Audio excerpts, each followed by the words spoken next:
we've got British Boxing Blog here with Imran Naeem. How are you doing, Imran? I'm good, thank you very much. Thank you very much for the invite to come down. It's my pleasure, no problem at all. Just sorry, I've got a little look at the gym in the background there. We've got some photos as well. Just been to Joe Mafour's upstairs, a couple of the lads saying it's just been done out last few months. Yeah, the gym's been here for 17 years and we just thought it needed a lick of paint, and a lick of paint has turned into a full refurb.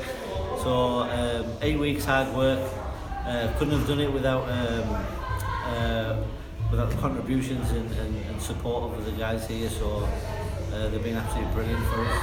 So how are you finding it then? Obviously settling in alright, but you look proud, like you can see. You know what it is, it's I keep walking in and thinking, blimey heck, is this really mine? You know, it was a pinching yourself. It was a lovely gym before. It was a really nice gym before, but it had a lot of characteristics about it. But it was starting to look a little bit dishevelled. So I look at it now; it's very clean cut and very tight line. It is slick, I like it. Yeah, so it's just trying to get used to it myself. And there's only so much those old boxing charm you can have. Yeah, absolutely, yeah. But no, it seems like it's retained that as well. It's got a nice modern feel to it. And it's nice. It is something smart, mate. I'm really pleased with the outcome. You've said like 17, 18 years you've been here. Yeah, 18 years this year. How did you get into boxing at that point? Or? Yeah, I boxed for a number of years for Stockton Boys ABC. And then I started using it. We had a gym upstairs, or there was a gym upstairs, and I started using the gym, and then basically there was loads of kids hanging about the streets, so we decided to turn one of the rooms into a boxing gym, and it's just spiraled from there, really. Yeah. It's a bit of a cliche, isn't it? Like, I mean, we've obviously visited a lot of the gyms around the northeast, and you hear the same sort of stories all the time that there's kids on the street, and you want to get them out of trouble and stuff. And it's one of the most diverse boxing clubs in the northeast, I believe. We have people from all cultures, all backgrounds, all national denominations. It's absolutely brilliant. You've got that within like your pro stable as well, like people from different backgrounds and stuff as well. And it's fantastic. How did you make the transition from sort of keeping a few kids off the streets to working with professional boxers? What boxers? I used to do was just train the kids and send them off to ABA registered boxing clubs, and one day, you know, a handful of them came back and they said, look, we want to compete, but we want to compete for you. So I was forced really to get my not actually your decision, and get my proper coaching badge, with the help of a lot of the stalwarts and a lot of the northeast boxing legends that we have today. Go on. And so we're talking there about a few of your pro boxers. How many do you have at the minute? There's 5 at the moment. It's a good little stable, a good squad. Yeah, it's great. You know, the lads have their own time slots. A couple of new ones. A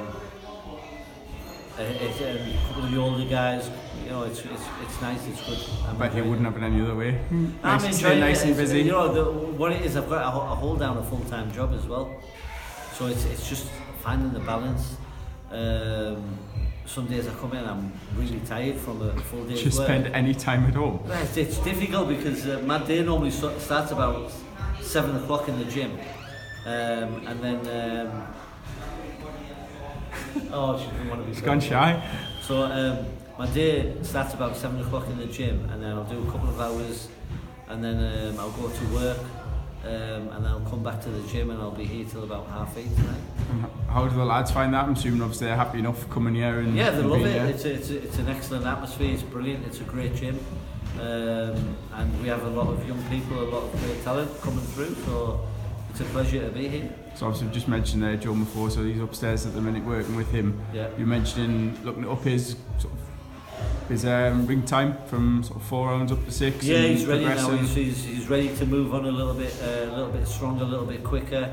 Obviously, flyweight, super flies, or the lower weight classes, they moved on a lot quicker. So we've got to make sure we keep our finger on the pulse. Do you think he's quite versatile then in terms of which weight class he can compete at? I think he'll be flyweight. He does fly really, really easily, really well, and he'll be campaigning at flyweight for championship.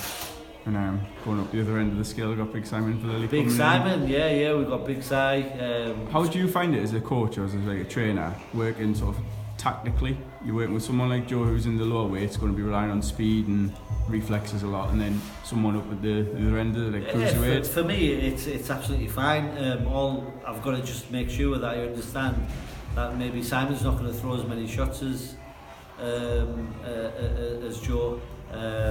He might not be as dynamic, although he's very, very athletic.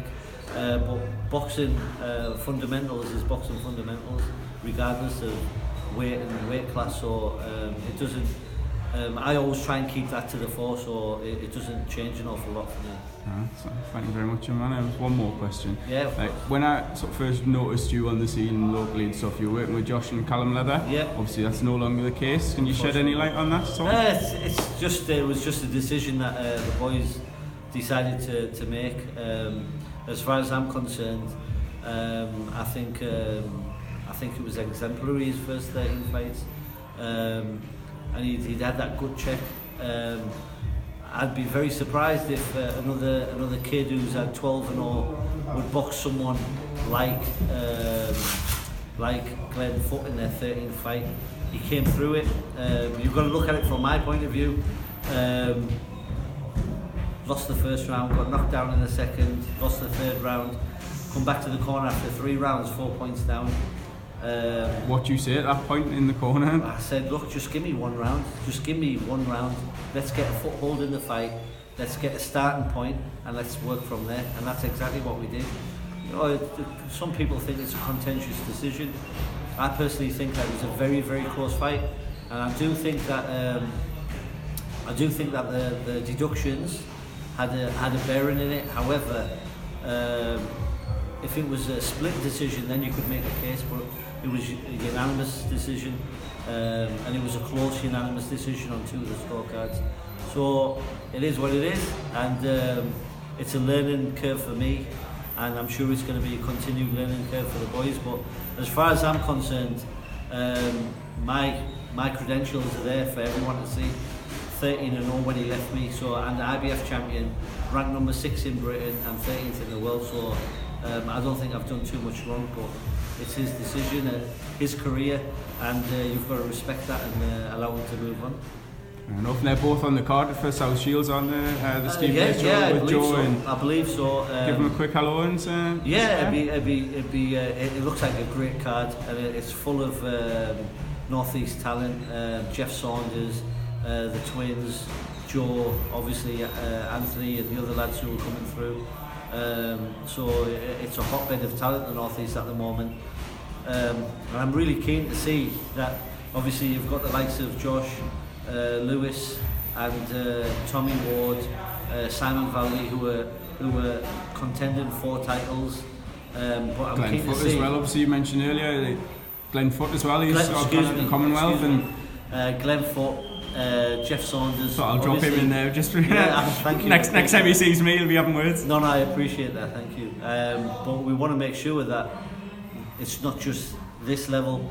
We need to keep them coming behind and really make a noise. And we're going to be doing that with the likes of John Posa, Wakas, Mohammed Wakas, and Luke Cope from the latest in the long line of Copes. Yeah, maybe the best of them. I've heard that from a couple of the brothers. I'll not name which ones, but high praise from as well. That's them saying it, not me. Yeah, exactly. Cheers, man. Thank you very much, man. My pleasure.